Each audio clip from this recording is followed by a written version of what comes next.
que esse evento é de grande importância, uma reflexão sobre o desempenho da economia brasileira, as possibilidades de reduzir a desigualdade e a pobreza, e o lançamento desse livro do Carlos Lessa, que foi uma referência acadêmica, intelectual, política, ética e moral, é extremamente importante. Então, eu recomendo a todos a leitura desse livro, que trará grande contribuição à reflexão sobre o futuro do Brasil, quais os caminhos a serem escolhidos e as suas implicações.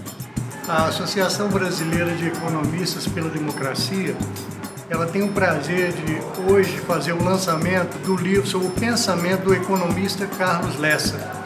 Ele é o terceiro livro da nossa coleção. Começamos uma homenagem ao Celso Furtado, o segundo livro foi uma homenagem ao Wilson Cano, e hoje estaremos lançando em Minas o livro que foi publicado esse ano em homenagem ao Carlos Lessa. Carlos Lessa foi um grande economista, professor, presidente do Banco Nacional de Desenvolvimento Econômico e Social e um dos grandes teóricos do desenvolvimento econômico no Brasil. A ABED, ela tem o orgulho de fazer essas edições. Ela é uma associação que foi criada para que os economistas pudessem fazer a sua defesa da democracia no Brasil, que é um valor de todos nós, cidadãos brasileiros. Boa noite, economistas. Meu nome é Breno, sou atual presidente do Sindicato dos Economistas. Hoje, aqui na sede do Conselho Regional de Economia, a gente fará o lançamento do livro com a biografia do Carlos Lessa.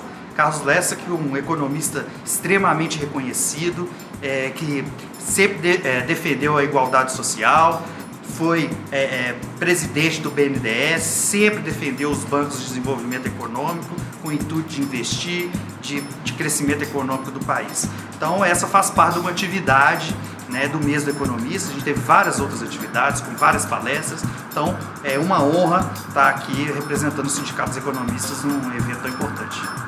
Olha, essa homenagem que o Conselho está prestando para o economista Carlos Lessa, mais do que merecida e necessária, né?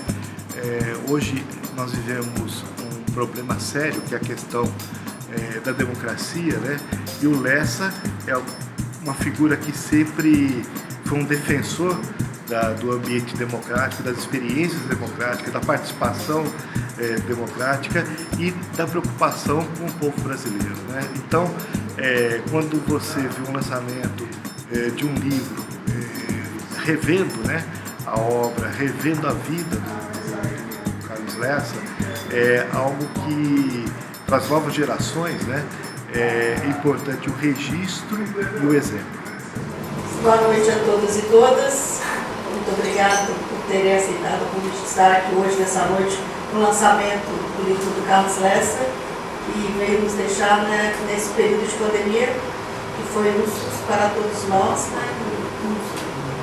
A gente perdeu várias vidas, e uma delas também, né, que a gente tem muito carinho, com o Carlos Lessa, né? Essa noite aqui também, assim, agradecer o professor Carlos, o Clélio Campolina, que está aqui nos honrando também com a sua presença. E hoje também a gente vai ter um ato simbólico, né, de dois registros que a gente acha muito importante, que é o do professor Fabrício Mício, que também é presidente da Fundação Olimpiade, e do professor Rafael Ribeiro. E a gente acredita muito que esses dois registros para a gente, né, o Lorival também está aqui, que é o nosso vice-presidente, a gente acredita que são registros muito importantes, de grande valia aqui para o Conselho, e a gente tem a cada momento que a gente consegue ter um registrado, a gente comemora, porque a profissão do economista é muito importante, a gente sabe da importância dela, e estar registrado fortalece também a nossa categoria, né? Então, assim, quero agradecer muito. Vocês estão sendo muito bem-vindos aqui no Conselho. O Conselho está de portas abertas para vocês.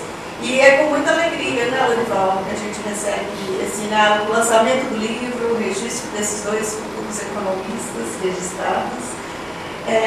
E é uma grande satisfação mesmo para a gente espera, né, que outros também venham junto com vocês.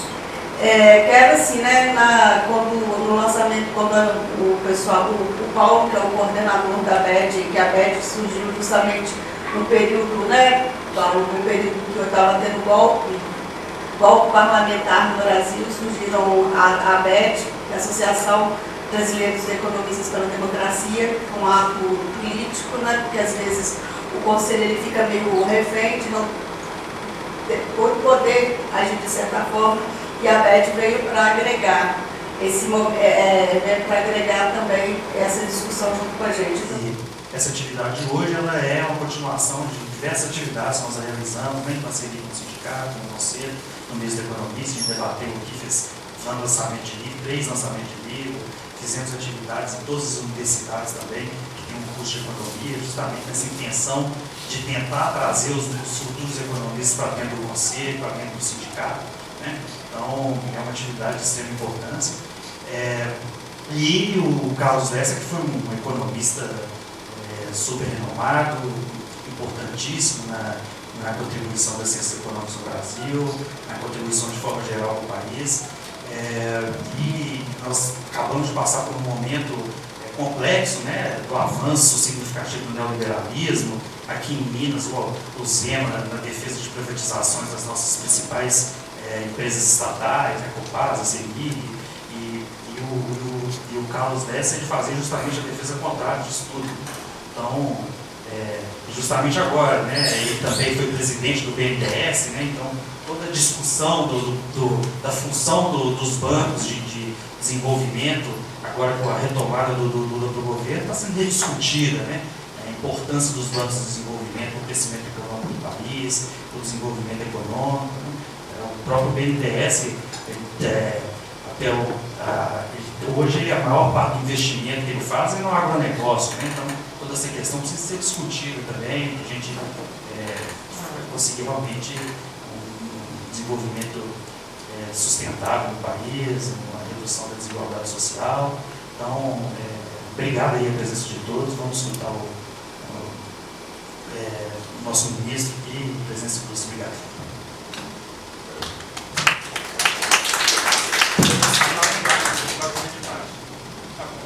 Boa noite a todos. Gostaria de agradecer o convite, a oportunidade de vir ao Conselho. Já estive aqui várias vezes, embora não seja economista da formação, não tenho carteira de economista. Tá? Então é um prazer vir aqui, inclusive porque eu não só conheço a obra do Lessa, o Lessa foi meu professor nos cursos de mestrado e doutorado em economia, e eu usei longamente os primeiros textos do Lessa, quando eu dava curso de introdução à economia e dava curso de economia brasileira. Então, o Carlos Francisco Teodoro Machado Ribeiro de Lessa, vocês já devem observar que é descendente da aristocracia. O Lessa era filho de um aristocrata carioca, médico, intelectual, poliglota, que tinha uma ampla biblioteca. Então, Lessa nasceu desse ambiente, daí esse nome, todo mundo conhece como Carlos Lessa, mas oficialmente o nome dele é Carlos Francisco Teodoro Machado Ribeiro de Lessa. A estratégia de desenvolvimento 74-76, sonho e fracasso. O Lessa publicou isso em 78, ele já mostrando os desajustes estruturais do segundo PND. E ressaltando, inclusive, a dimensão política dos problemas. Todo mundo conhece a crise em que o Brasil mergulhou na década de 80. Então, o texto do Lessa, o livro do Lessa, Estratégia de Desenvolvimento 74-76, Sonho e Fracasso, é uma análise do que ele chama de desajustes estruturais daquele modelo de desenvolvimento e ressaltando, inclusive, as questões de natureza política. Eu, pessoalmente, ao analisar a desindustrialização brasileira, o Brasil chegou a ter 25% do PIB brasileiro em 1985, era indústria, manufatura, e hoje nós devemos estar a menos de 10%. Você tem uma profunda crise dos anos 80, que mistura com a crise do petróleo, com a crise política da crise do governo militar, mas existe uma defasagem temporal entre decisão de investimento e materialização dos investimentos. Até 85, o peso da indústria estava crescendo em relação total da economia. A partir daí, a coisa tem dificuldades políticas, a inflação acelerada, E a abertura do Collor, eu acho que foi uma abertura não planejada, não estruturada, abriu de uma maneira sem pensar as consequências, aprofundou, tá certo, a crise da indústria brasileira, e aí vem uma série de sequências.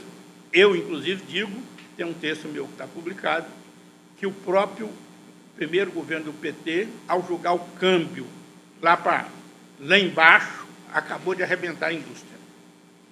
E eu participei muito da discussão da minerização da Fiat. À época eu tinha publicado aquele livrinho sobre Estado e Capital Estrangeiro na Administração Mineira, então o pessoal me procurava. Eu tive algumas reuniões com a diretoria da Fiat, inclusive convencendo eles a expandir em Belo Horizonte e não fazer unidade no Nordeste, como depois, posteriormente, foi feito. E a necessidade de complementar a estrutura produtiva. A Fiat fez o projeto de minerização e começou a trazer, inclusive, vários produtores italianos para montar as unidades aqui próximo à unidade da Fiat. Mas quando o câmbio chegou a 2010, 2011, o Zé Eduardo, diretor da Fiat, um dia me ligou e falou: Campolina, é insustentável. As indústrias estão dizendo que vão embora.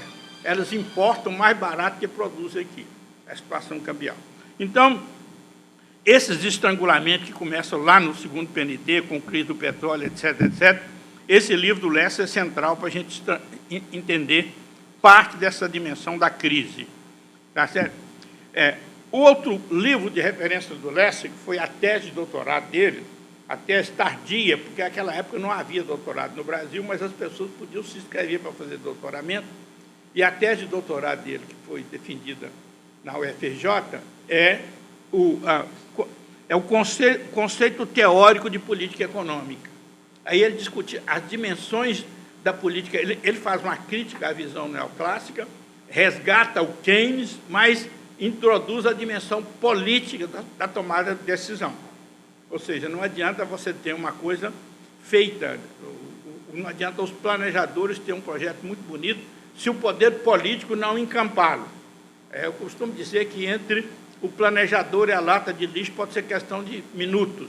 Se o poder não absorver aquelas orientações, então isso não vinga. Então, o Lessa, esse livro do Lessa também é muito importante sobre isso. Mas, no fim da vida, o Lessa era um apaixonado pelo Rio de Janeiro, ele se dizia um brasileiro, com letra maiúscula, e um carioca, e muito angustiado com a decadência do Rio de Janeiro. Ele escreve várias obras, um livro dele que eu mencionei apenas aqui, umas interpretações sobre o Rio de Janeiro, que é O Rio de Todos os Brasis, uma reflexão em busca da autoestima, que é um livro que foi publicado no ano 2000, em que ele resgata toda a história da formação do Rio de Janeiro, e ele recusa a ideia de que o Rio de Janeiro não tinha uma burguesia. Ele acha que o Rio de Janeiro tinha uma burguesia. Eu acho que não tinha, não, mas ele acha que tinha. Tá certo? O Rio de Janeiro tem elite, mas burguesia não tinha. A burguesia do Rio de Janeiro é a Globo. Tá certo? Eu não vejo nenhum grupo industrial de peso no Rio de Janeiro. Os bancos que tinha no Rio de Janeiro, eu acho que nem tinham, se tinham, foram embora. Alguns de Minas saíram daqui, foram para o Rio, depois do Rio eles foram embora para São Paulo. Mas o Lessa era um apaixonado com o Rio, tenta explicar o Rio o tempo inteiro e escreve esse livro, e a tese central dele é a perda da capitalidade. Ou seja, à medida que a capital foi para Brasília, você deixou de ter aquele elemento motor que era o setor público. Ou seja, o Rio de Janeiro era um centro administrativo, uma bela cidade. O livro faz um resgate de cidade maravilhosa, centro turístico, tudo isso. É um livro muito, muito instigante, inclusive muito agradável à leitura, tá certo? Para explicar o Rio de Janeiro. E depois ele organiza um livro ele resgata a reforma Pereira Passos, o higienismo do Oswaldo Cruz, a ideia do Paris dos trópicos, etc., etc., para explicar a crise do Rio de Janeiro. E já mais no final, já nos anos 2000, ele organiza um livro longo, que chama Rio, os Lusíadas na Aventura do Rio Moderno. que é um livro, ele que tem vários capítulos que é dele, mas tem vários capítulos que é consulta. Então, ele teve uma contribuição teórica e uma militância política o tempo inteiro. Ele foi um brilhante professor, um brilhante tribuno, tá certo? Ele militava em todas as instâncias, etc. E sempre com uma profunda preocupação social. Apesar de ser descendente da aristocracia, ele não tolerava, ele visitava as favelas, ele disse que a angústia que ele tinha de chegar numa favela e ver a situação deprimente que vivia a população. O filho dele, o Rodrigo Lessa, escreveu um texto que está nesse livro, disse o seguinte: a vida pública do meu pai foi uma ação política permanente, mas intensa, tá certo, de sociabilidade, de uma visão democrática, uma visão social, que ele não aguentava ver a pobreza. E eu fui testemunha disso na convivência com o Lessa. O Lessa era uma pessoa tão instigante, eu vou contar só um episódio aqui, antes de passar para 2 episódios. Quando nós terminamos o curso de mestrado em Campinas, os alunos estavam empolgados. E o seguinte, aquela militância permanente, convidamos o professor para uma reunião. E os professores aceitaram a reunião, e quando começou a reunião, o coordenador do curso, que eu não vou dizer o nome, abriu a reunião, um colega nosso falou: não, a reunião foi um convite nosso, então quem coordena somos nós. E aí foi indicado uma pessoa para coordenar, um aluno para coordenar a reunião. E a situação foi tão tensa que teve uma briga da Conceição com um colega nosso, de tapas e gritos na mesa, e a Conceição saiu da sala. E o coordenador, então, faz uma consulta aos professores, se os professores tinham condições emocionais para continuar a discussão ou se ela deveria ser interrompida. E aí o Lessa, essa que é a saída, o Lessa, diante dessa tensão absoluta, o Lessa diz o seguinte: nós estamos todos de parabéns, isso é a angústia do conhecimento. Campinas está de parabéns, esse debate entre os alunos e os professores é a nossa vida, isso aí, nós estamos de parabéns plenos, isso é a angústia do conhecimento, nós queremos aprender mais, os alunos também querem, estão nos pressionando. Então, ele tinha essas tiradas, e aí acabou a tensão que estava na sala, a tensão arrefeceu. Quando o Lessa falou isso, mudou o clima, totalmente. Tá certo? Bom, eu queria mencionar a ação pública dele. Quer dizer, ele foi diretor do BNDES de 1985 a 90. Isso aí é governo Fernando Henrique Cardoso. E o Lessa se tornou diretor de políticas sociais do BNDES. E convenceu o BNDES que tinha que ter ação social. O desenvolvimento não era só econômico, o desenvolvimento tinha que ter a dimensão humana e social. O desenvolvimento tinha que estar ao bem da humanidade. Então, ele convenceu a direção do BNDES e o brasileiro a introduzir o S. O BNDES era BNDE, Banco Nacional de Desenvolvimento Econômico. E ele convenceu, o BNDES virou BNDES, e ele virou o diretor de políticas sociais, ficou até 1990. Em 1992, o Lessa vai ser eleito reitor da Universidade Federal do Rio de Janeiro, que ele era um militante permanente. E em 93, que foi logo depois do Horácio, o FRJ estava numa crise. Quem não sabe da história, o Paulo Renato, que era o ministro da Educação, se recusou a nomear o reitor eleito, escolhido, que era o Luiz Teixeira. E nomeou falei o nome agora, fugiu, Horácio. E o Horácio falou que, para ser democrático, você tinha que abrir os restaurantes para a favela. Virou um caos total e absoluto da UFRJ. E o Lessa tinha uma grande liderança. Aí o Lessa acaba, em 92, o Lessa é eleito reitor da Universidade Federal do Rio de Janeiro. Bom, e, ato contínuo, o Lessa é convidado para ser presidente do BNDES. No início do governo Lula, o Lessa vai ser presidente do BNDES. Mas ele fica no BNDES apenas 1 ano e meio. Ele tem divergências profundas com o Palocci, que era o ministro da Fazenda, e, portanto, ele acaba saindo do BNDES. Então, essa é um pouco essa vida dele como militante político. Tá? E tem, nesse livro, entre os vários textos, tem um longo texto escrito pelos funcionários do BNDES, a maioria aposentados já, tá certo? Sobre o papel do Lessa na mudança de orientação do BNDES. Então, esse o livro que está... Imaginei que o livro estivesse por aqui disponível. Eu estou com uma cópia xerográfica do livro. Então, esse é um livro escrito por 22 pessoas, como eu disse, tá? Sobre a contribuição do Lessa. A contribuição acadêmica, a contribuição política, a contribuição institucional e essa militância permanente, 60 anos de militância. Tá? E ele dava aula, tudo que você convidava. Um dia eu fui para Recife dar aula num curso de planejamento, cheguei lá, o Lessa estava dando aula, eu sucedi o Lessa. Então, ele era um... Aqui está o livro, Carlos Lessa, o passado e o futuro do Brasil. Então, quem quiser entender um pouco de Brasil, inclusive o que está acontecendo hoje em dia, eu acho que esse livro é extremamente importante. Tá certo? E o livro também resgata a análise específica de cada uma dessas grandes contribuições que eu mencionei aqui. Da Introdução à Economia, que foi escrito em coautoria com Antônio Barra de Castro, dos 15 anos de política econômica, que é um texto central para entender o período aí de JK, do segundo PND, Sonho e Fracasso, para entender a crise dos anos 80, o livro sobre política econômica, a dimensão política da política econômica, é um livro extremamente importante para a gente ter uma ideia do que é a realidade da ação governamental. Esses livros sobre o Rio de Janeiro, com o qual ele era apaixonado, a militância dele na universidade e a militância dele em órgãos do governo. Então, esse é o livro. Eu acabei fazendo eu tinha anotado as coisas aqui, mas eu acabei abandonando, tá certo? Que eu exatamente não queria ser muito longo.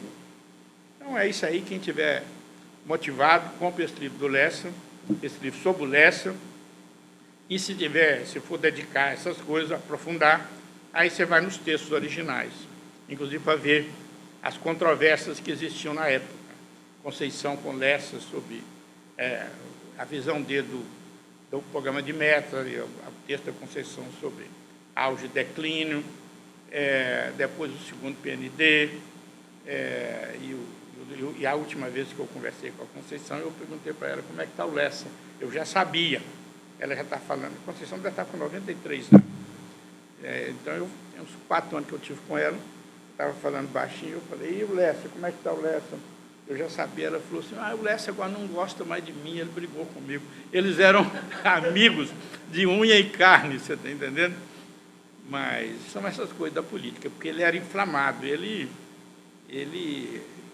era um apaixonado pelas causas.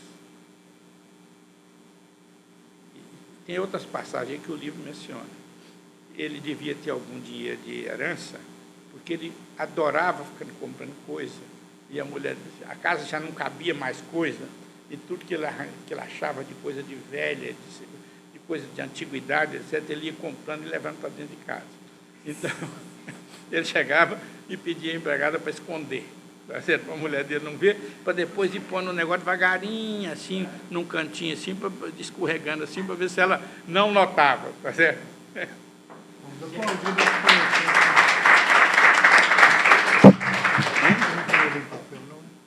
Não, eu imprimi. O que eu aguento? O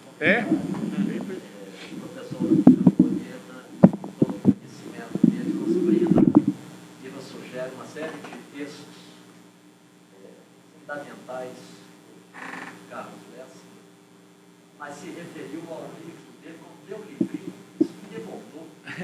Estado do capitalismo na industrialização, capital internacional na industrialização mineira, é um dos livros mais importantes da economia mineira, e eu usei muito em meus cursos como professor, aí o professor falava, meu livrinho, não. É um livro monumental também, e isso tinha que ficar registrado. Eu não quis dizer, quem coordenou a reunião da briga da Conceição era eu que era o coordenador. Eu que era o coordenador, porque eu fui fazer o curso de mestrado, eu já era mais velho. Eu já tinha sido engenheiro, trabalhei... Eu havia trabalhado, eu formei em 67 engenharia. Nós fomos fazer o mestrado em 74. Dos colegas de turma, o João Antônio foi meu colega de turma, sabe? O Fabrício, de Oliveira também foi meu colega de turma. Então, eu era bem mais velho que os outros alunos. Então, quando tinha essas missões, eu era, às vezes, apontado para cumpri-las. E nessa briga lá, eu fiquei calado, nessa briga dos estudantes com os professores, quando eles disseram que quem tinha que coordenar a reunião eram os estudantes e não os professores, porque quem convidou foram os estudantes. Aí, então, eu fui eleito para ser o coordenador da reunião, e eu que tive que saber o que fazer diante dessa reação da Conceição na briga com um aluno, que nenhum tinha razão, cada um estapeava mais a mesa, tá certo? E aí, depois desse cenário, o Lessa vem com essa solução magnífica, que diz que aquilo era a angústia do conhecimento, estávamos todos de parabéns, os alunos e os professores. Aí relaxou o ambiente e a conversa continuou.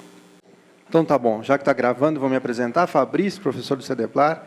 Queria agradecer Campolina. Eu tenho meta pessoal, sempre que o Campolina e o João Antônio vão falar, não interessa onde eu esteja, eu vou lá para escutar, porque eu sempre aprendo muito, e esse foi fato verídico hoje.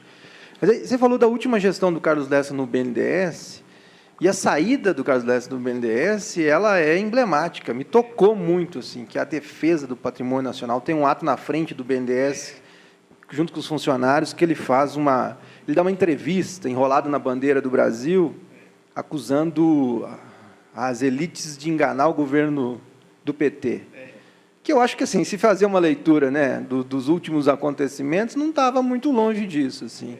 Então, só para registrar que isso é uma coisa que me marca. Eu, quando dou aula e toco nesse período, eu sempre puxo um pouco esse ato milionário, porque a gente não vê mais, né, Campolina? Eu sou de uma outra geração, as coisas hoje são mais complexas, não tem essa defesa, assim, meio que midiática, né? Mas assim, que causava realmente um impacto, porque ele acreditava nisso, só faz quem acredita. Então, quando você estava falando, eu falei, acho que ele vai chegar lá, mas já que você não tocou no ponto, eu relembro dessa história, porque eu acho que, no final das contas, a acusação do Lessa, né, depois com o impeachment da Dilma e todas as outras coisas, não estava muito infundada, não. De fato, acho que a elite se aproveitou, enquanto o governo do PT estava ajudando para capitanear lucros e depois abandonou. Então, a tese dele não é infundada, não. Só esse ponto. Obrigado. Eu acho que você tem toda a razão. Eu sei disso, sabia disso, acompanhei esse episódio, tá certo? Acompanhei, inclusive, antes a coisa foi negociada dentro do gabinete do Lula, a demissão do Lessa, e ele, inclusive, o grupo que escreve um texto aqui, era o grupo que eram servidores do BNDES naquela época, boa parte já estão aposentados agora, continuando a defesa do Lessa. E ele decidiu que não ficaria. Ele teve dois desentendimentos, um com o Palocci e outro com o Meirelles. Ele tinha o desentendimento com essas duas pessoas, achava que a orientação não podia ser aquela.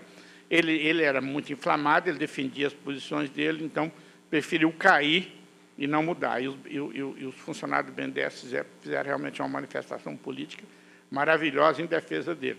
E esse foi o episódio, inclusive, que tristemente levou à ruptura dele com a Conceição. Porque ele saiu do antigo MDB e depois foi para o PSOL. E a Conceição ficou no MDB. Eu sei dessas coisas um pouco, a gente fica constrangido de falar, por isso que eu provoquei a Conceição o dia que eu estive lá na casa dela, como é que estava a relação dela com o Lessa. Eu já sabia, o Lessa tinha me falado, estava desse jeito, etc. O Cássio também tinha me falado antes. O Cássio foi meu orientador de mestrado. Mas eu provoquei a Conceição, ela falou, ele agora não gosta mais de mim e tal. Porque a Conceição defendeu um pouco a posição do PT e o Lessa discordou. E o Lessa era agora afiliado ao PSOL. Sabe? Ele era inflamado, ele visitava a favela, ele não aguentava ver aquilo. E era filho da aristocracia. Se você ler um pouco a história do pai dele, que eu não quis ficar mencionando aqui, era um aristocrata puro. É uma pessoa que, se você pode dizer, em termos atuais, um reacionário, sabe? E muito intelectualizado. O pai do Lessa era um médico, mas era um poliglota, que tinha uma extensa biblioteca, mas vivia com a concepção de vida daquele tempo. E o Lessa se revolta contra isso. Tem uma passagem do Lessa relatando a visita que ele faz ainda jovem as favelas do Recife, sabe, que ele volta de lá transtornado ao ver a miséria, ver a pobreza. Então, ele era realmente uma pessoa imbuída do projeto de desenvolvimento nacional com integração social, que é o desafio que está posto aí, continua. Você vê um país como o Brasil, com esse nível de riqueza, com essa ascensão que nós estamos tendo agora, do ponto de vista... O mundo está diante de uma profunda transformação do ordenamento geopolítico. Nós tivemos, desde que o mundo unificou, você teve a dominação da Inglaterra, a partir da Rainha Vitória. A Inglaterra realmente controlou o mundo, disse que o sol nunca se punha nos territórios ocupados pelo Império Britânico, que quando era noite num dia, era sol no outro lugar, porque ia da Austrália, Nova Zelândia, então, estavam lá presentes dentro da China, fizeram a guerra do ópio, etc. E aí depois a ascensão da Alemanha leva à Primeira Guerra Mundial, na minha interpretação, ao questionamento da hegemonia inglesa. A Alemanha sai ajoelhada, é a porta de entrada para a Segunda Guerra Mundial, e o mundo fica sem liderança. É o período entre a Primeira e a Segunda Guerra. Depois da Segunda Guerra, você tem uma liderança econômica e política do Ocidente, que é os Estados Unidos, e uma liderança político-militar do bloco soviético, mas não tinha poder econômico. E agora nós estamos diante de um cenário de reordenamento econômico e político. Você tem uma mudança geoeconômica e ela está trazendo também mudanças geopolíticas. Então, nós estamos diante de um cenário de profunda transformação, no meu entendimento, no ordenamento geopolítico mundial. O resultado final, a gente tem que esperar para ver. Mas o desafio, a questão americana hoje não é mais o problema soviético. A União Soviética é uma economia fraca, tem poder militar, mas isso ia sendo contornado. O problema é a ascensão da China. Então, tudo isso está em torno. Eu estive na Coreia no final de 2019. O CIST, Korean Institute of Science and Technology, foi montado com apoio americano, tá certo, para sustentar a expansão coreana na geopolítica mundial, porque você já tinha a União Soviética, a Revolução Chinesa, tá certo? Se o Japão e a Coreia fossem para o lado socialista, você desequilibraria o sistema. Então, o apoio americano, você joga bomba atômica no Japão e, ato contínuo, se abre os mercados para os produtos japoneses. E a Coreia fez engenharia reversa, copiando tudo do mundo inteiro com a concordância. Copiou do Ocidente, industrializado, tudo. E os Estados Unidos montaram o CIST. Mas o que eu queria dizer é o seguinte: eu estive no CIST, agora, no final de 2019, o presidente do CIST foi transferido para o Vietnã. Estão montando um centro de pesquisa no Vietnã, outro no Camboja, com apoio americano, que, na minha interpretação, isso não está sendo divulgado. Eu assisti isso presencialmente lá. É aumentar o colar de aliados americanos na Ásia. Tá? Então, nós estamos diante... Biden teve um encontro lá no Vietnã agora, Não, teve a presidente do Congresso, foi a Taiwan, que a China quer reincorporar Taiwan, alegando que é uma província rebelde. E a industrialização de Taiwan também foi totalmente apoiada pelo Ocidente industrializado e pelo Japão, né? Então, Taiwan e a Coreia dominam a área de microeletrônica de chips. Tanto é que a Coreia está tirando a Samsung da China. Você não fica na China se você não internalizar a tecnologia. A última conferência que eu assisti do Kunli foi feita há poucos meses atrás, falando que a Samsung decidiu tirar a unidade da China porque eles têm capacidade nessa área de microeletrônica e de chips e que não quer compartilhar com os chineses. E o Biden assinou o Chips Act, 50 bilhões de dólares para a indústria de semicondutores, né? acho que os coreanos montaram nos Estados Unidos uma grande unidade fabril de chips. Não sei, não. Mas está complicado. Então, nós estamos diante desse cenário. E o Brasil é um país grande. Seguramente, a coisa dos BRICS é uma coisa... Está muito controversa nesse momento, a ideia de ampliar os BRICS, né? A ideia... é uma questão de tempo, mas o dólar vai perder a hegemonia. Não é simples. A Inglaterra, até hoje, a libra continua sendo moeda forte. Tá? Mas, à medida em que o mundo tecnologicamente mudou, as moedas digitais com lastro do tesouro, que é diferente de Bitcoin. Não é Bitcoin, não. Tá? Bitcoin fica no ar.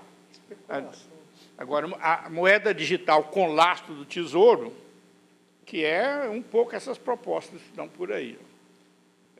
O swap cambial. Você começa a fazer cestinha de moeda.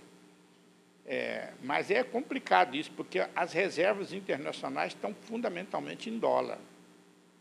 Como é que você vai transformar essas reservas? A China tem reserva em dólar muito grande, o Japão tem reserva em dólar. Como é que você vai fazer a transição dessas reservas? Tem um economista brasileiro que chama Otaviano Canuto, ele foi professor da Unicamp, e depois ele foi vice-presidente do Banco Mundial e vice-presidente do FMI. Atualmente ele está lá em Washington, dá aula lá e está num desses centros de pesquisa. Então, se alguém tiver possibilidade de entrar no site, ele escreve semanalmente sobre essas coisas. Ele está muito bem informado. Ele foi meu contemporâneo em Campinas. Outro dia, mandei para ele um WhatsAppzinho perguntando para ele essa coisa do dólar, e ele me respondeu, ele até publicou depois um texto, dizendo que o dólar vai perder hegemonia, mas que não é uma questão imediata e nem simples, porque tem as reservas que estão todas em dólar. O Brasil mesmo tem 300 bilhões de dólares de reserva, está tudo em dólar. Tá?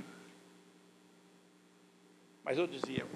Mas os Estados Unidos parece que manifestaram semana passada exatamente contra a força que o BRICS está ganhando, e principalmente essa postura do Lula, né? Porque os Estados Unidos protestaram. Foi não? Tá. Isso é um problema complexo. Esse é um problema... Essa divergência está na mesa, não resta dúvida. Tá? Os BRICS incomodam os Estados Unidos, tá? E já incomodava. Está uma coisa meio complexa essa coisa, porque os BRICS, o conceito inicial do Ney era os grandes países territoriais, que tinham grande dimensão territorial e população, que era o BRIC, Brasil, Rússia, Índia e China. Depois puseram a África do Sul. Agora, a proposta de introduzir mais 6, inclusive tinha os Emirados Árabes. Os Emirados Árabes é um conjunto de principados atolado em dólar, mas eles não têm nem território, nem população relevante e nem base econômica além do dólar, além do petróleo. Quer dizer, são postos de petróleo. Um Dubai da vida, aquilo é uma coisa totalmente artificial. Virou um centro de turismo mundial, altamente sofisticado. Então, isso também está. Está o Irã e a Arábia Saudita, que são inimigos mortais, vizinhos mortais, está certo? Então, não é uma coisa muito simples, mas hoje tem um artigo do Mauro Vieira, que é o ministro das Relações Exteriores, está na Folha, dizendo que a filosofia do BRICS é exatamente isso, a convivência dos desiguais, cada um com seu regime político, a sua orientação, etc. Eu não acredito em moeda do BRICS, porque toda moeda que tem... A moeda com 3 funções. Reserva de valor, a unidade de conta e meio de transação. Então, é o seguinte, essa moeda do BRIC, eu não sei como é que ela vai ser composta, mas ela vai ter... É possível, tem que, eu suponho, cestas de moeda, cada um fazendo emissão de moeda digital de acordo com o lastro do seu tesouro. Não sei como é que seria a Câmara de compensação disso. Então, eu acho que essa moeda, em si, ainda mais agora com essa heterogeneidade, não sei como é que isso funcionaria. Eu conversei com o Paulo Nogueira Batista, que é um cara que entende bem disso, foi do FMI, etc., recentemente. Ele acha que no início ele teria que fazer tipo swap cambial, cada um com a sua bolsa. Agora, o yuan vai ser a economia chinesa ficar forte, pode transformar em uma moeda forte. É preciso saber se os outros países vão começar a fazer reserva em yuan também, né? E renminbi.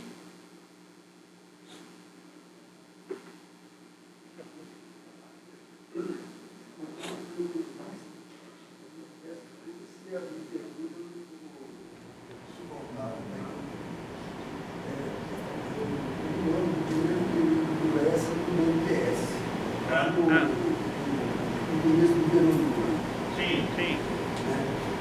Ele entrou na Bolsa de Valores do ano, quando ele pediu o BNDES, reestatizar a Petrobras e a Vale. A Vale, na prática, ele até fez. Ele fez. Ele comprou, tinha uma política, fez. O governo que nós tomamos a postura de uma unidade estatal e deixou na mão da administração privada. Essa ideia é boa, ela era boa, ela continua sendo boa, ela continua sendo válida. A gente faria diferença no Brasil de hoje se ele tivesse feito, e a gente tivesse a costume de tomar conta de verdade da Vale A Petrobras não foi privatizada. A Petrobras continua estatal. Eu acho que alguns setores, os países da Europa, quase todos, têm a questão energética estatizada. Tá certo? A questão energética é estratégica. Você pode ir lá nos Estados Unidos fazer investimento à vontade, mas você não vai fazer investimento no setor energético americano. Eles não vão deixar. Tá? Então, primeiro, a Petrobras petróleo pode ser que acabe, mas a Petrobras eu acho que é estratégica do ponto de vista nacional, não deve ser privatizada de jeito nenhum. A Vale eu tenho uma visão um pouco diferente, porque a Vale, ela hoje está entornando de dinheiro, o mercado de minério de ferro é altamente lucrativo, o minério de Carajás sai na faixa de $10 a tonelada, e o minério está sendo comercializado na China a 114, 115. Ela tem o sistema, a Carajás é totalmente automatizada, e a ferrovia é dela, e o transporte marítimo também é dela, Docinave, de maneira que é altamente lucrativo, tanto é que derrubou barragem para todo lado, teve que pagar indenização para todo lado, e continua lucrativa e distribuindo lucros. A estratégia da Vale, no meu entendimento, era diversificação, que o Fernando Reis começou. O Fernando Reis foi presidente da Vale, e o Fernando Reis queria diversificar. Primeiro, Carajás foi o Fernando Reis que implantou. A Carajás era dos americanos. Quem reincorporou a mina de Carajás foi o Fernando Reis, quando foi presidente da Vale. E ele, por exemplo, ele queria selecionar alguns setores estratégicos, por exemplo, fertilizantes, que hoje virou um problema no Brasil. Você vê que esse negócio, se a Rússia e a Ucrânia parar de exportar fertilizantes, você para com a agricultura brasileira. Ele queria desenvolver a indústria fertilizante, tanto que a Fosfértil foi criada durante a gestão dele, tá certo? Que é fosfato. Ele queria depois entrar no potássio, mas isso foi parado. Então, e o Lessa tinha uma posição que não devia privatizar a Vale. Tanto é que ele comprou as ações da Vale de volta, por isso foi parte da encrenca dele com o Palocci e com o Meirelles. E por consequência com o Lula também, porque o Lula que era o presidente da República. Essa coisa das empresas estatais é uma coisa muito controversa, mas alguns setores eu acho que são estratégicos e têm que ser preservados. E uma companhia feita da Vale do Rio Doce, eu acho que ela tinha que ser transformada numa agência de desenvolvimento nacional, se fosse estatal, né? Agora está privatizada. Eu acho que a Vale não deveria ter sido privatizada. A Vale tinha que ser transformada numa agência de desenvolvimento, um pouco na linha do que você está dizendo. É diferente de uma unidade de aço. Eu escrevi um texto, quando criaram a Açominas, eu falei que nós estávamos fazendo uma opção pelo século XIX. Esse texto está publicado, apresentei em Diamantina. Olha, aço carbono é um negócio do século XIX, na época que começou a ferrovia. Então, o desgaste político de Minas Gerais foi o governo do Aureliano Chaves, tá certo? Para fazer a Açominas. E o Minas Gerais estava se industrializando, queimou o cartucho todo para fazer uma indústria de aço carbono. Aço carbono é um negócio do século XIX, tá? E já tem várias outras por aí. A Vale tem a VLI, que é da Vale, controlada pela Vale, que hoje está dominando a infraestrutura de transporte onde é que tem rentabilidade. Tá? VLI, inclusive, esses terminais de exportação de grão aí estão quase todos na mão da VLI. Eu visitei o Porto do Pecém há 2 meses atrás, fui lá fazer uma conferência no Banco do Nordeste, pedi para visitar o Porto do Pecém. A operação do porto está toda sendo feita pela VLI, que é da Vale do Rio Doce. Agora ela entrou lá, porque a Vale montou uma siderúrgica em associação com os coreanos, agora já vendeu para Gerdau. Gerdau não, como é que chama essa que tem aí hein? Mitral, Parcelão Mitral. Então, estava lá. Agora, você queria falar uma coisa, eu vou só mencionar uma coisa seguinte. Nós estamos num problema de um desafio energético. O Brasil tem energia limpa. Primeiro, a nossa base energética é muito limpa, porque predomina a energia hidráulica. Mas nós temos sol e vento. E existe um risco do Brasil exportar energia primária. Eu assisti isso agora lá no Porto do Pecém. O Porto do Pecém, 30% dele foi vendido para Roterdã. O Porto de Roterdã é dono de 30% do Porto do Pecém. E lá tem uma parte que é zona especial, é isenta de imposto. As empresas estrangeiras estão comprando área, ou pedindo, não é comprar, cessão de área, para produzir hidrogênio, tá certo? Hidrogênio verde, e exportar na forma de amônia. Olha, isso, eu não falei nada, eu não fui convidado lá para fazer isso, fui lá fazer uma palestra e pedi para visitar o Porto, vi essas coisas lá, achei que era muito atrevimento da minha parte, porque o banco está entusiasmadíssimo com o negócio. Agora nós vamos fazer amônia para os alemães e levar para a Europa e vender lá como energia limpa. E que essa amônia vai sair de graça. Energia solar barata, energia eólica barata. Você não paga imposto, transforma isso em amônia e transfere para a Europa. Queria aproveitar a oportunidade para agradecer o Paulo, né? Essa iniciativa de lançar livros resgatando os economistas, os pensadores do Brasil, né? Quer dizer, então, na verdade, o papel de construção, né, que essas mentes tiveram. Hoje o professor Campolina falou da Conceição, né? Falou do Castro e do Lessa, né? Que para mim a geração de economistas são heróis, né? Assim, a gente olhava, tipo assim, aprendi muito de economia a partir deles, né? Então a pensar, né? E Furtado também, né? Quer dizer, a gente tem que fazer uma reverência, e eu fico muito preocupado com as novas gerações, né? Praticamente é como para as novas gerações esse pessoal não existiu. É muito triste isso, né? Eu sou professor de economia e a gente tem uma culpa nisso, porque apesar da mudança da 1184 para procurar dar uma formação fugindo dos manuais de economia, hoje as formações estão caminhando muito para você formar economistas a partir de uma visão típica de manuais e pouco reflexiva, né? Eu tinha uma inveja brutal dos alunos da UFRJ quando o Lessa falava que ele tinha um curso que ele estudava a formação histórica, social e cultural de Portugal. Para entender o Brasil, ele ensinava no pessoal como é que Portugal se formou. Quer dizer, era uma mente que conseguia ir muito longe, né? E quando a gente tem, como o senhor fez questão de demonstrar a questão da ação política e a busca pela democracia, né? Eu diria o seguinte, né? Não foi o Lessa que foi sabotado, o próprio BNDES foi sabotado na medida em que uma coisa estranhíssima, né? O banco que fez as privatizações foi o BNDES, o Fernando Henrique fez isso, né?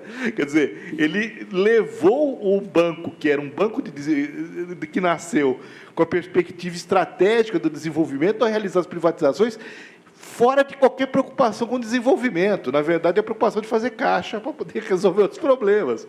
Então, e aí, quando o Lessa vem, obviamente a briga interna lá, tem a questão dele obrigar até a equipe a estudar a economia brasileira, né? Ele foi obrigado a dar, ele deu formação para os técnicos lá que estavam completamente desnorteados da função do banco, né? Então é uma coisa que a gente passa a respeitar, né, muito uma figura. E aí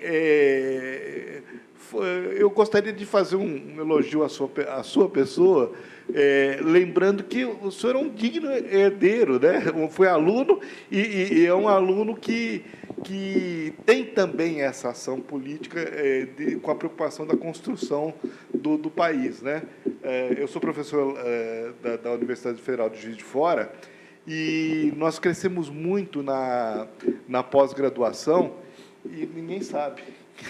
Uma pessoa que está por trás do sucesso que o programa tem, que hoje tem um programa de doutorado e está caminhando muito bem e tal, quem está na origem digamos, um protetor é o professor Campolina, né? Nós, economistas, somos muito cabeça dura, e toda vez que a gente faz reuniões do CINCE e tenta ampliar a possibilidade de registro para determinadas pessoas, como o professor Campolina teria o direito de se registrar como economista, aquela visão corporativa nega esse tipo de prerrogativa, que eu acho que é de uma burrice total da nossa forma de organização sistêmica, corporativa, no caso dos conselhos. Então, eu gostaria de registrar o meu agradecimento pelas suas ações, que a gente acompanha também, e falar, o senhor é um digno herdeiro do Lessa, um aluno que que honraria mesmo a figura, né, do Carlos Lessa. Obrigado. O mundo evoluiu do ponto de vista acadêmico, científico, de uma maneira em que é muito difícil hoje a pessoa ser generalista, tá certo? Porque o conhecimento aprofundou demais. Então, a única solução que eu vejo é o trabalho interdisciplinar, ou seja, a combinação de várias áreas de conhecimento para entender certos fenômenos. Porque à medida que o conhecimento aprofundou muito, ninguém consegue ter um domínio amplo de tudo. Então, é difícil um cara ser economista, ser cientista político ao mesmo tempo, ser sociólogo, ele acaba virando um generalista. Então, a gente tem que observar isso também, que o mundo mudou. Então, eu mesmo vejo as coisas, você falou lá em Juiz de Fora, eu vejo as coisas que o Eduardo foi me orientando, e eu acompanhei muito aquilo lá, mas eu costumo dizer que a melhor coisa para um professor é quando o aluno sabe mais do que ele. Se o aluno não souber mais do que o professor em algum momento, o conhecimento regride. Então, os alunos têm que superar os professores no conhecimento. Então, isso eu acho que é uma ordem natural. Eu tenho o maior prazer de quando um ex-aluno meu, ex-orientando meu, pode até me dar aula. Eu ajudei agora o Ulisses a dar um curso, o Ulisses foi me orientando, mas ele está muito mais bem preparado que eu. Eu até falei com ele, Ulisses, eu não vou poder ajudar nada, você já está sabendo tudo muito mais do que eu. Eu falei, não, mas divide comigo. Eu dei umas aulas lá no curso da pós-graduação que ele estava dando. Mas é normal isso, e não é mais possível, é difícil ter espaço para o generalista. Tá certo? Porque o conhecimento... Você não consegue publicar no mundo, lá fora, os órgãos todos estão atrás. Então, é uma coisa complexa. Tá certo? Eu acho que o Furtado da vida, que eu tenho maior admiração. Eu fiz umas 15 conferências agora no centenário de Celso Furtado. Eu tenho um genro que falava o seguinte: onde é que você vai falar sobre o Celso Furtado hoje?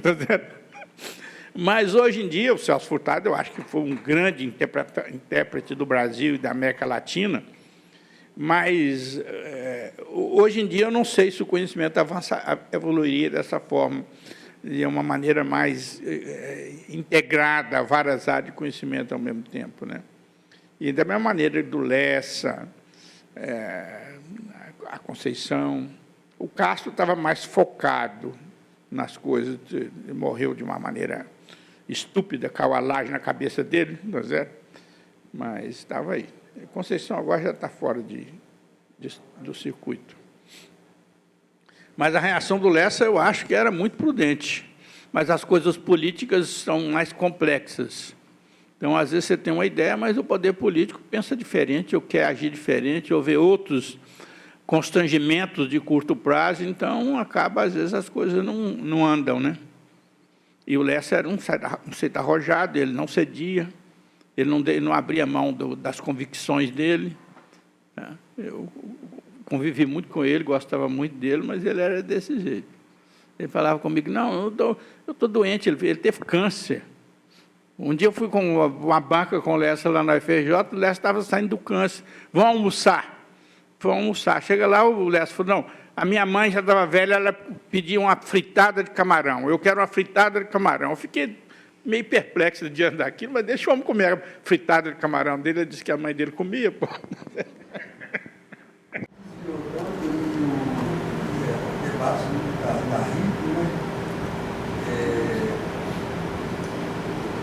Voltando um pouco, adiantando um pouco, eu fiz voltar lá no passado, eu fiz uma pergunta lá, o seguinte: se é uma coisa muito difícil de a gente confirmar se é ou não é. Mas você acha que se o Lessa tivesse feito diferença lá em 2003, 2004, permanecesse no governo, tivesse dado a Petrobras e a Vale do jeito que ele queria, isso teria mudado o Brasil mesmo? A gente faria diferença? A gente seria um país diferente? Ou isso é apenas a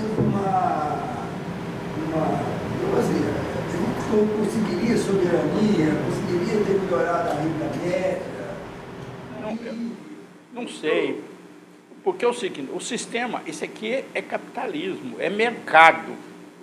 Então, o mercado tem a sua lógica. O mercado tem solução para qualquer coisa. A pergunta é se você quer a solução do mercado. Se você não tiver dinheiro, você não come. É a solução do mercado. Se você não tiver onde morar, você fica debaixo da ponte. Essa é a solução do mercado. Então, agora, óbvio que nós não estamos nesses absurdos, mas eu não sei se você teria condições políticas de fazer uma transformação estrutural profunda. Inclusive porque aqui está cheio de interesses de diferentes origens, inclusive internacionais, financeiros. As contradições são muito profundas, é muito difícil, eu não sei. Eu gostaria. Eu, inclusive, vejo que o Brasil é um país que tem um potencial de crescimento extraordinário. Quando você pega o mapa do mundo, vê o que está acontecendo pelo mundo, a Europa está numa crise profunda, com essa coisa da guerra da Ucrânia, aprofundou. A África está no estágio inferior, o Oriente Médio, aquilo ali é uma complicação difícil de entender, o Oriente Médio. A Ásia também tem conflitos internos. Já foi estagnado, né? Agora, então, a América Latina está toda estagnada, o Brasil é um pouco uma ilha no meio disso. Agora, não sei as condições políticas, a viabilidade, tem muitas contradições. Você está vendo aí o governo, como é que o governo não tem maioria, tendo que negociar o tempo inteiro. As contradições são postas. Não sei se teria condições. O problema é que nós perdemos o final da escravidão. O Cristóvão Buarque lançou um livro agora, que ele mandou para mim, eu não li ainda, que ele está seguindo a última etapa do fim da escravidão, educação básica integral de qualidade para todo mundo. Eu estou inteiramente de acordo. Você abre a universidade, mas você não resolve o problema da educação básica. Paga 2.000, agora acho que o piso salarial aqui é R$ 2.800 para uma professora. Você não tem escola integral, você não estimula ninguém. Você tem os cursos de licenciatura na universidade, ninguém quer ir para a rede pública dar aula. Só vai quem não arranjou outro emprego. Mas o indivíduo vai fazer um curso superior, tá certo, de licenciatura, e depois vai dar aula para ganhar R$ 2.800. Então, são coisas desse tipo. Agora, você perdeu isso lá, quando você terminou a escravidão, você não liberou a terra. A lei de terra é de 1850, antes do fim da escravidão. Então, as coisas vêm lá de trás. E piorou muito, porque o mundo urbanizou. E a pobreza urbana tem outra cara. Eu nasci numa época que pobreza era rural. Quando você falava pobreza, era na questão do rural, do Nordeste. A pobreza hoje é urbana. A maior concentração de pobreza hoje chama periferia de São Paulo. A maior concentração de pobreza do Brasil está na periferia de São Paulo, não está no Nordeste, não. Quem anda pelo Nordeste, padrão de vida do pessoal do interior do Nordeste hoje está muito melhor do que o pessoal de periferia. Tem aposentadoria rural, tem LOAS, tá certo? O custo de vida é muito mais barato, tem luz para todos.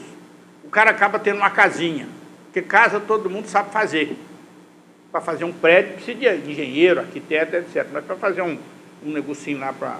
Eu nasci numa casa que meu pai fez. Meu pai casou em 1918. Ele que fez a casa, tá? No interior.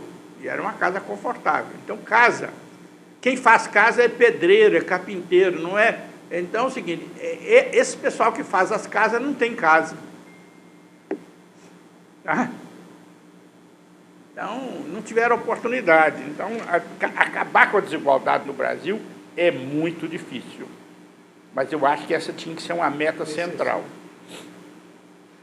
Eu queria agradecer muito o professor Clélio Campolina Diniz por esse bate-papo, né? Gostoso, tranquilo, mas, ao mesmo tempo, uma verdadeira aula de economia brasileira e do pensamento do Carlos Lessa, né?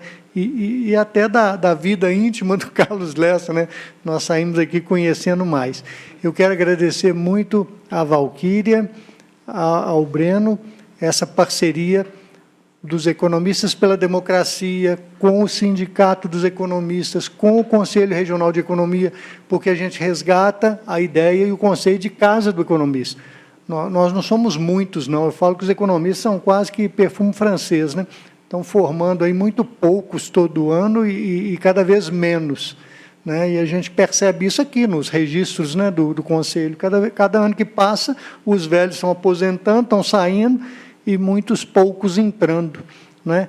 Eu vou passar, então, a palavra para a Valquíria para fazer o encerramento e agradecer muito vocês, pedir que vocês comprem o livro, porque comprar o livro ajuda a ABED, ajuda os economistas para a democracia para podermos publicar mais, né? E temos também o livro do Celso Furtado, foi o primeiro que nós publicamos, Pensamento Celso Furtado, e o Pensamento do Wilson Cano, foi o segundo livro que nós fizemos. Então, com a palavra, a nossa presidente Valquíria.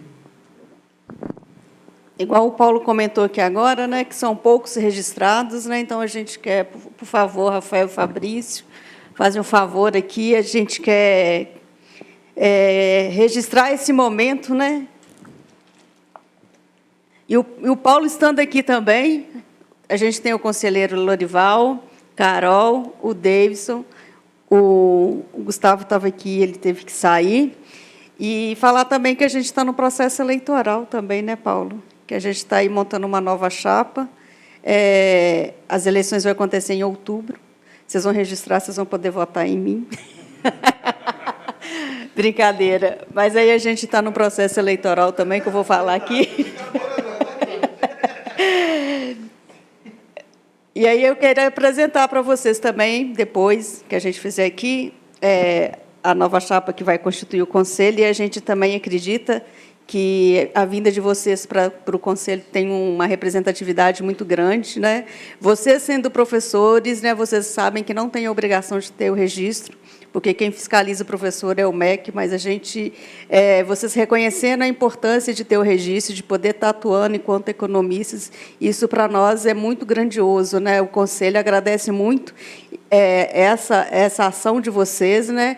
E quero assim agradecer de coração em nome do Conselho que vocês passem a frequentar essa casa, participe das coisas que a gente também promove dentro do Conselho Regional de Economia, que isso vai ser de grande enriquecimento para todos nós.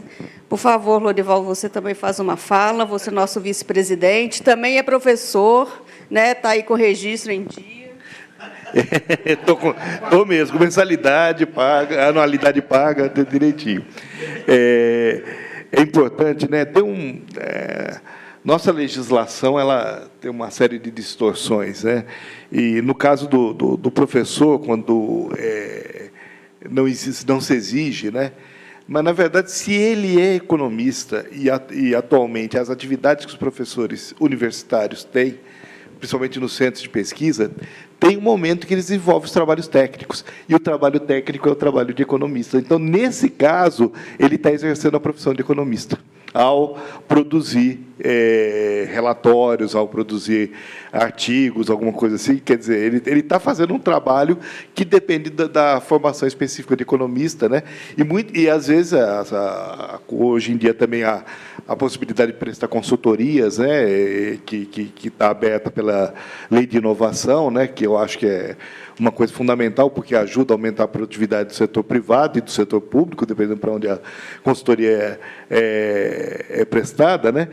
E é importante também esse registro, quando a gente tem pessoas com essa representatividade, para chamar a atenção, né, das pessoas que estão se formando sobre a necessidade, sobre a responsabilidade do registro, né? Então, eu queria agradecer a iniciativa e ser muito grato mesmo a esse tipo de comportamento. Muito obrigado mesmo.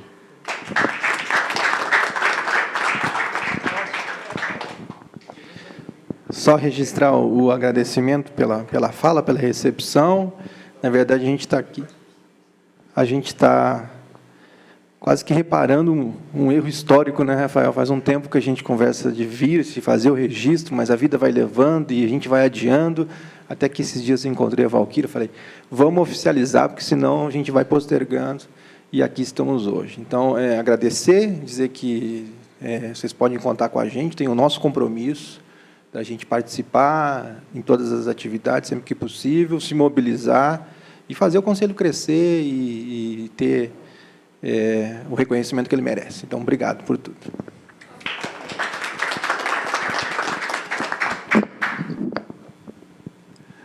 Não, exatamente. Bom, me apresentar, eu sou o Rafael Ribeiro, sou professor de Economia também da UFMG e atualmente coordenador da pós-graduação. Exatamente o que o Fabrício falou, a gente está totalmente alinhado na importância de fazer parte do Conselho, de agregar. Eu acho que, ainda mais em um momento como esse, é extremamente importante que a gente esteja unido, trabalhando coletivamente e pensando saídas, né, para os problemas mais prementes da sociedade brasileira e do nosso contexto mais imediato. Então, eu acho que eu vejo como muito bem-vinda também a gente ter feito esse movimento tardiamente, como disse o Fabrício, mas ainda em tempo, espero que sim. E estamos à disposição, obviamente, para colaborar sempre da melhor forma possível. Muito obrigado. Ô, Paulo, você como ex-presidente, né, que está ali também... É uma honra para mim e também convidá-los para fazer parte da ABED, né, que a gente... Então, tá... Aqui, ó, a gente tem um livrinho e É uma grande honra para a gente recebê-los. Muito obrigado. Isso. Com isso, vamos encerrar nossa atividade. Mais uma vez, agradecendo ao professor Clélio Campolina. E até a próxima, né? Vamos fazer mais coisas aí. Obrigado.